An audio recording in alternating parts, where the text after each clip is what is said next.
ગોરવા વિસ્તારમાં ઝાંસીની રાણી સર્કલ નજીકના મેદાનમાં ગતરોજ મુખ્યમંત્રીની જાહેર સભા યોજાઈ હતી। આ સભામાં કેટલાક ક્ષત્રિય યુવાનો પણ આવ્યા હતા।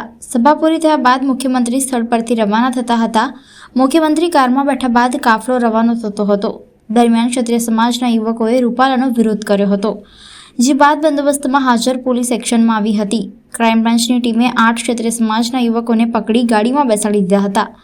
ક્ષત્રિય સમાજના યુવાનો બોલ્યા હતા કે અમે સમાજ માટે બોલ્યા છીએ, બીજા કોઈ માટે બોલ્યા નથી। અમે ભાજપનો વિરોધ નથી કરતા।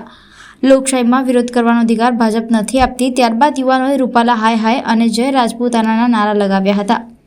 8 યુવકોને ગોરવા પોલીસ સ્ટેશન લઈ જવાયા હતા। બીજી તરફ મુખ્યમંત્રીની સભા હોવાથી શહેર અને જિલ્લા પોલીસે સવારથી જ ક્ષત્રિય સમાજના આગેવાનો અને કરણી સેનાના કાર્યકરોની અટકાયત કરી હતી।